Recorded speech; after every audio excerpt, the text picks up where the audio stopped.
Buonasera dal TG Sicilia, le principali notizie di oggi. Dall'UE 37 milioni di euro per l'emergenza siccità, l'annuncio arriva direttamente dal Ministro per l'Agricoltura Lollobrigida all'Expo Divinazione in corso a Siracusa. Alla vigilia del G7 torna a gela la protesta dei trattori, nei campi l'acqua non arriva, le dighe sono a secco e i prezzi delle materie prime alle stelle. All'Expo un agricoltore d'eccellenza, Albano il cantautore ribadisce l'importanza del rispetto della terra. Tragedia ad Alcara Lifusi nel Messinese, fuoristrada precipita in una vallata, muore un giovane di San Marco d'Allunzio, un altro è gravemente ferito. Procedono i preparativi per il recupero del Baiesan. Terminati i sopralluoghi degli specialisti, si attende il piano per riportarle in superficie. Catania a porte chiuse, al via il processo per lo stupro della tredicenne alla Villa Bellini. In aula solo uno dei 5 giovani egiziani accusati della violenza di gruppo.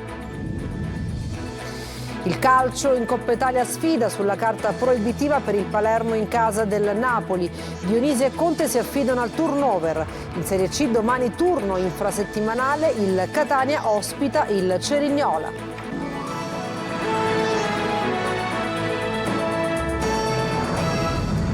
Bentrovati, l'UE finanzia altri 37 milioni di euro per l'emergenza siccità. L'annuncio arriva direttamente dal Ministro per l'Agricoltura Lollobrigida durante la 4ª giornata di Divinazione Expo in corso a Siracusa. Luca Ciliberti.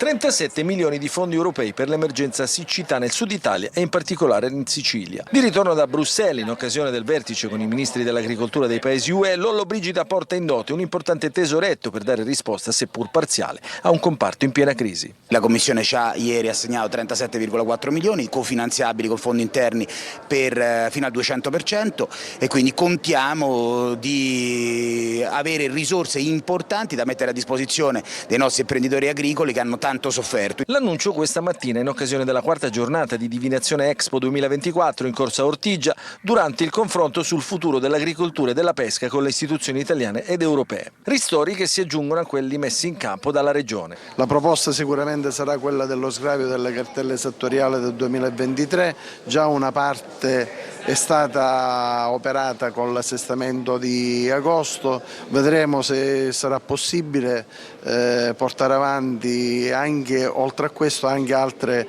iniziative di sostegno. Il Ministro per i rapporti con il Parlamento Luca Ciriani ha aperto i lavori della mattinata. Un dibattito serio, non ideologico, oggettivo su come affrontare le alluvioni, i danni che sono sempre più intensi, questo va fatto sicuramente. E voglio anche dire però che questo delle polizze, delle imprese e magari in un futuro delle case, non so, comunque calmierate da un intervento pubblico non può essere un alibi per gli amministratori per non fare il loro dovere, ecco, vorrei che fosse chiaro questo. Durante la giornata sono stati resi noti anche le previsioni per la vendemmia 2024 che secondo i dati fa segnare un più 7% rispetto all'anno precedente. Ma quando si...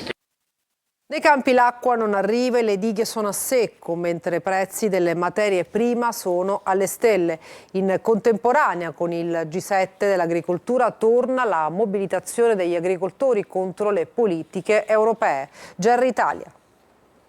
Stesso posto, stessa protesta. A distanza di 8 mesi dall'onda verde che portò in piazza migliaia di operatori agricoli siciliani, un centinaio di agricoltori, trattori e mezzi agricoli tornano a presidiare la SS 117 bis che da Gela porta a Catania per una mobilitazione contro le politiche agricole del governo. Mentre a Siracusa si tiene il G7 agricoltura riservato ai ministri dei paesi di riferimento nell'economia mondiale, gli agricoltori patiscono le terribili conseguenze della siccità e di scelte anche politiche che non vanno nel senso atteso, un paradosso insopportabile per tutti gli operatori.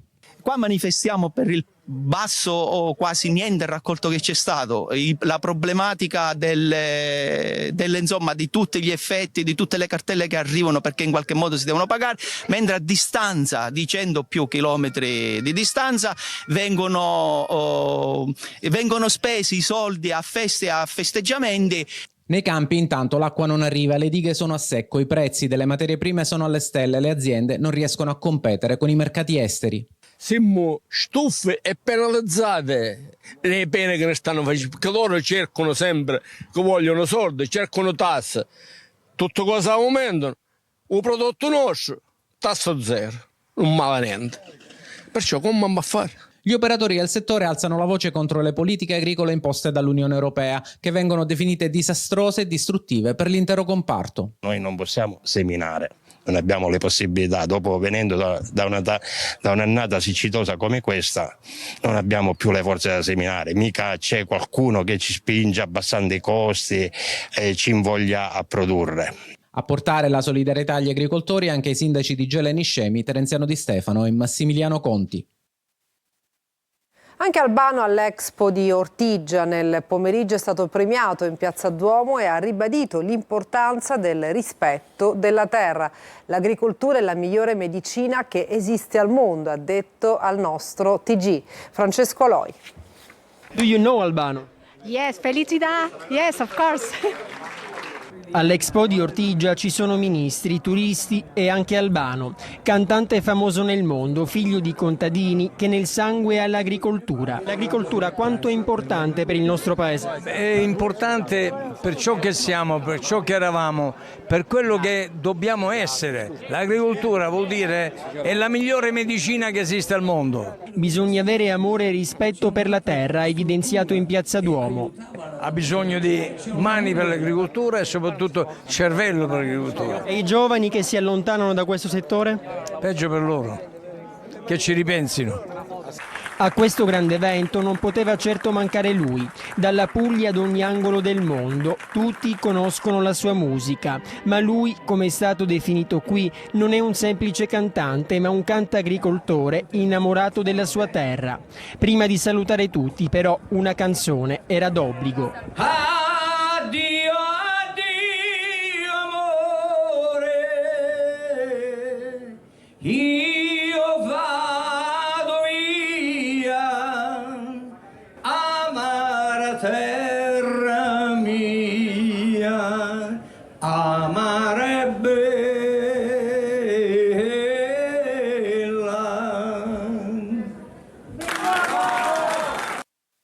Tragedia ad Alcaralifusi, fuoristrada precipita in una vallata, muore un giovane di San Marco d'Allunzio e un altro è gravemente ferito. Francesco Triolo.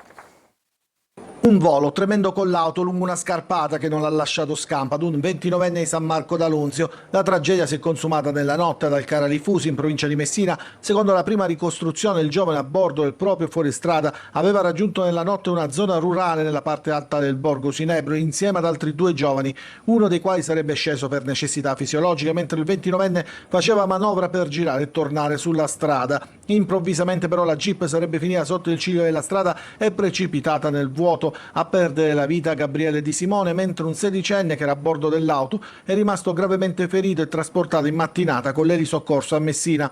Sul posto, oltre ai familiari e conoscenti, carabinieri, vigili del fuoco, intervenuti anche col nucleo speleo alpino fluviale e le ambulanze. Le operazioni di soccorso sono state però particolarmente complicate in un'area impervia, con il mezzo che è precipitato in una parte della vallata quasi inaccessibile. Solo alle prime ore di stamani è arrivato l'equipaggio a bordo di un elicottero che si è calato dall'alto per recuperare il ferito, fortunatamente ancora cosciente.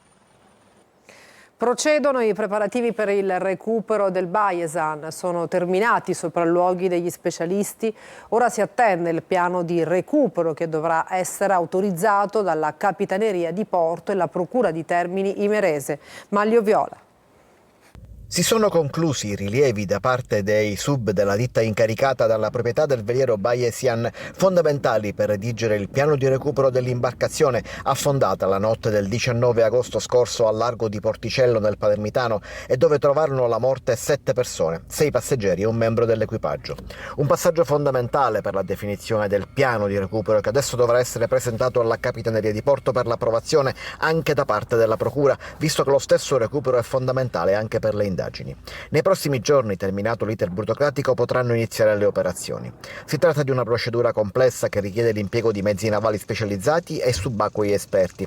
Intanto è stata ritirata per il momento la causa da 222 milioni di euro che la società costruttrice della nave, la Perini, aveva annunciato nei confronti dell'equipaggio e dell'armatore, ovvero una società che sembra faccia capo alla moglie del magnate Mike Lynch, morto nel naufragio insieme alla figlia 18enne e ad altre 5 persone. Nei giorni scorsi poi intorno al Bayesian è tornata la spy story internazionale con la CNN, l'emittente americana, che ha raccontato come nel veliero ci siano 2 casseforti a tenuta stagna che potrebbero ospitare degli hard disk contenenti segreti internazionali che vanno protetti anche da eventuali interessi di potenze straniere. E adesso lo stupro a Villa Bellini, 2 i tronconi processuali, 5 gli egiziani imputati, uno solo era presente in aula. Il comune di Catania si costituisce parte civile. Tonino De Mana. Si divide in 2 tronconi processuali d'inchiesta sulla violenza sessuale di gruppo contestata a 5 egiziani ad una 13enne avvenuta il 30 gennaio scorso nei bagni di Villa Bellini. Davanti al gruppo Montuori questa mattina è iniziata l'udienza del processo con rito abbreviato ad uno degli egiziani accusato di aver abusato della ragazza davanti al suo fidanzato di 17 anni. Oggi non ha parlato, era presente in videocollegamento Teams. Nei mesi precedenti ci sono stati delle spontanee dichiarazioni che ovviamente sono e costituiscono il compendio istruttorio su cui poi si valuterà chiaramente si procederà al rito abbreviato. Nel procedimento hanno chiesto di potersi costituire parte civile il Comune di Catania, i familiari della vittima, i familiari del 17enne ed alcune associazioni antiviolenza. Contestualmente, davanti alla seconda sezione penale, è iniziata l'altra udienza a porte chiuse a carico di altri 4 a processo con il rito ordinario. Determinanti sono state le dichiarazioni della 13enne e del suo fidanzato all'epoca dei fatti che hanno riconosciuto gli aggressori. Processo alle battute iniziali, come ribadisce il legale della 13enne. È stata un'udienza interlocutoria, così come quella relativa al giudizio abbreviato e l'attività vera e propria dei lavori inizierà alla prossima udienza. Fondamentale anche in sede di incidente probatorio la testimonianza del 17enne che si trovava con la vittima dello stupro. Psicologicamente come sta il suo assistito? Era già affetto da problematiche comuni ad altri suoi coetanei, però aveva già riportato un disturbo da stress post-traumatico. Potete immaginare che ovviamente questo incide su un equilibrio psichico. C'è stato anche un accertamento peritale sulla sua, nonostante il disturbo, piena capacità di testimoniare, e poi si è passati all'incidente probatorio. 3 dei 4 imputati sono detenuti, 1 è agli arresti domiciliari. Solo uno di loro era presente in aula, udienze aggiornate al 15 e 25 ottobre. Movida selvaggia a Palermo, al Borgo Vecchio. I residenti protestano, musica e volume assordante in strada ogni weekend. Da un turista è arrivato un video denuncia, ecco cosa succede nel quartiere palermitano. Il servizio di Marco Gullà.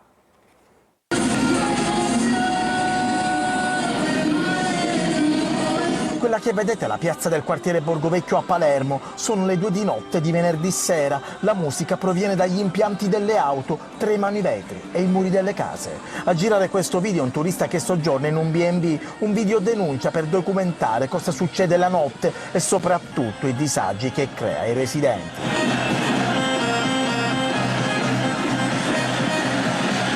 I giovani parcheggiano le macchine una accanto all'altra, le casse hanno una potenza di watt da concerto rock. Non ne possiamo più, viviamo nell'inferno, sottolineano i residenti, chiamiamo le forze dell'ordine e ci dicono che sono impegnati. Tanti giovani bevono e si ubriacano e trascorrono la notte a ballare. In queste immagini vediamo anche bambini molto piccoli che nonostante l'orario sono ancora svegli. Si vedono le stesse scene della Vucciria, dove sabato notte si è verificata l'ennesima rissa con un giovane di 21 anni accoltellato. La Will Polizia lancia l'allarme, troppi tagli al personale, in 10 anni 180 agenti in meno e poi non tutta la città è coperta dalle telecamere della control room e per i 100 nuovi vigili urbani bisognerà attendere fino al 2025. Intanto a Palermo la musica sembra essere sempre la stessa.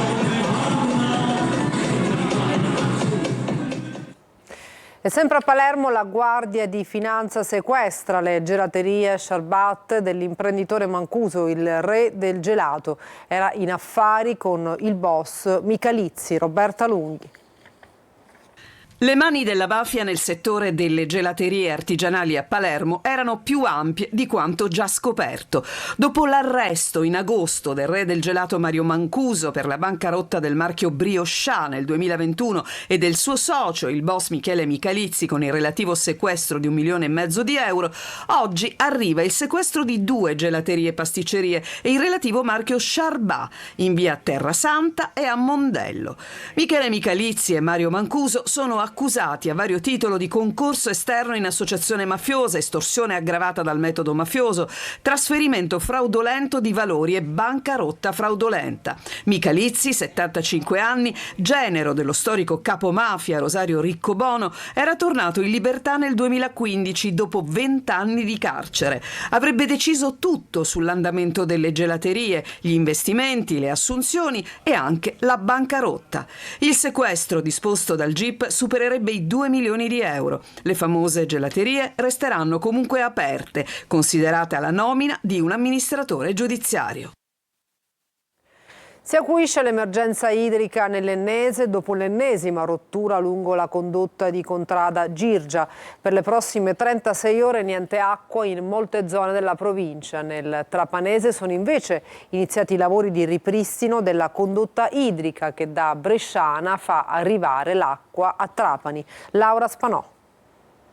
Prosegue l'emergenza idrica nell'Ennese, questo a causa di una rottura nella condotta idrica in Contrada Girgia. La società Sicilacqua ha spiegato che alle 4 di stamane si è verificata una rottura lungo la condotta idrica e da oggi e per le prossime 36 ore l'erogazione idrica nel comune di Calascibette e presso l'area industriale del Dittaino non potrà essere garantita così come prevedeva la turnazione. Problemi anche a Enna Bassa e zone limitrofe. Il centro operativo comunale di protezione civile del comune, per venire incontro alle esigenze dei cittadini, ha disposto con il supporto della forestale il posizionamento di un'autobotte in via Unità d'Italia per consentire agli utenti di rifornirsi di acqua. Le persone impossibilitate a raggiungere l'autobotte possono contattare il COC chiedendo l'intervento diretto della protezione civile per l'approvvigionamento idrico. Intanto nel Trapanese, individuata la falla lungo la condotta idrica di Bresciana e svuotata dell'acqua, sono stati avviati all'alba i lavori per il suo ripristino. L'assessore al comune di Trapani, Vincenzo Guaiana, fa sapere che serve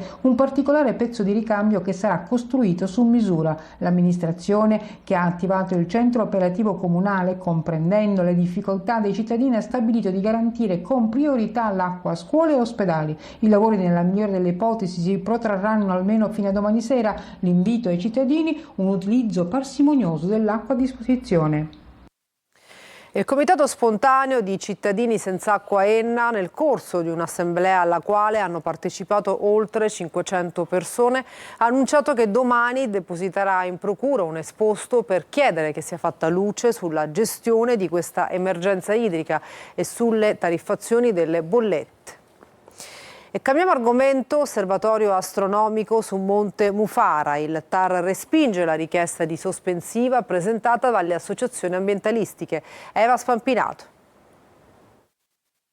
Stop and go, i lavori possono riprendere. Il TAR prima blocca la costruzione di Fly Eye proprio poche ore prima della posa della prima pietra, poi respinge la richiesta di sospensiva presentata dalle associazioni ambientaliste contro la realizzazione dell'osservatorio astronomico su Monte Mufara, il primo telescopio di una rete globale progettata dall'Agenzia Spaziale Europea per monitorare meteoriti e asteroidi, rocce potenzialmente pericolose che potrebbero colpire il pianeta Terra. Non è ancora nato, ma ha già trovato davanti a sé più di un ostacolo. È altro che asteroidi. Gli ostacoli siciliani hanno altri nomi. La realizzazione dell'opera sulla cima del Monte Mufara, in piena zona di tutela integrale, a ridosso del bosco di Faggi più meridionale d'Europa, era stata ritenuta troppo invasiva dagli ambientalisti, che hanno presentato ricorso. Il TAR ha sospeso la realizzazione del progetto e oggi i giudici della prima sezione, presieduta da Salvatore Veneziano, hanno respinto la richiesta di sospensiva. L'ESA nel 2018 firmò un accordo con l'Agenzia Spaziale Italiana per installare il telescopio in Sicilia, in cima ai 1865 metri di Monte Mufara. Un progetto ambizioso, di grandissimo interesse scientifico, con tutte le ricadute del caso, che potrebbe rischiare di prendere il volo in direzione Canarie. E adesso una pausa, tra poco il calcio.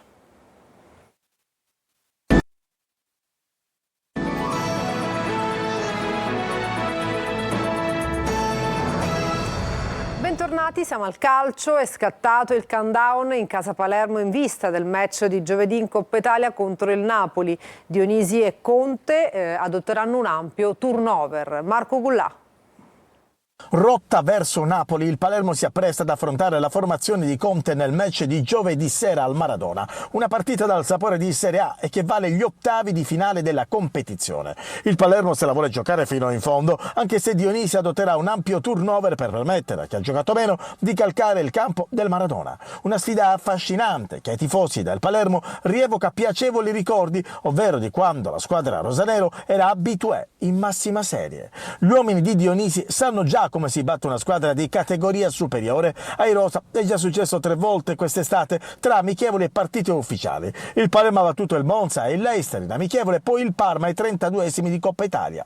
Intanto buone notizie dall'infermeria riguardo Lucioni, che si candida per uno spezzone di gara dopo aver recuperato il problema all'anca che non gli ha ancora permesso di scendere in campo. Il difensore è con il gruppo, ma rimangono ai box Di Francesco e Lund da valutare. In avanti si candida per un posto da titolare Brunori, che dovrebbe partire dal via, così come le Duaron. E a proposito del Palermo Calcio, stagione compromessa per Alexis Blin, lo certifica l'intervento chirurgico a cui è stato sottoposto oggi il centrocampista francese del Palermo.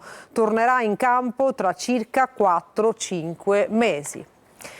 E il questore di Palermo ha emesso il provvedimento di Daspo nei confronti di 6 tifosi del Palermo, 2 dei quali minorenni, che il 1° settembre avrebbero preso parte a una rissa nei pressi dello stadio Renzo Barbera, poco prima dell'inizio dell'incontro di calcio Palermo-Cosenza, volevole per il 4° turno di campionato di Serie B.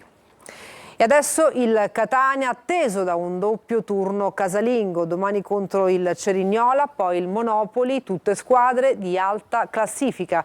Può essere l'occasione per rilanciarsi dopo la sconfitta di Giuliano. Francesco Triolo.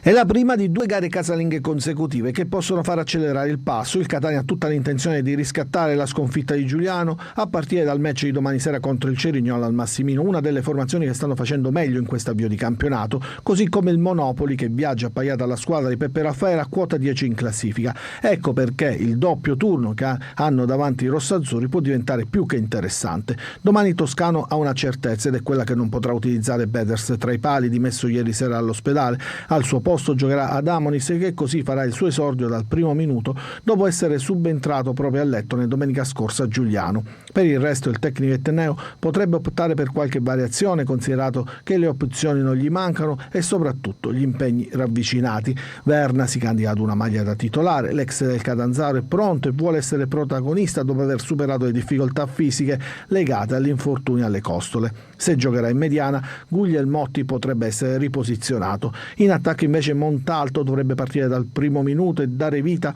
ad una staffetta con Inglese. Dipenderà soprattutto dall'andamento del match. Anche Jimenez è pronto, magari in coppia con Lunetta, anche se Carpani e Luperini non sono affatto tagliati fuori al turnover.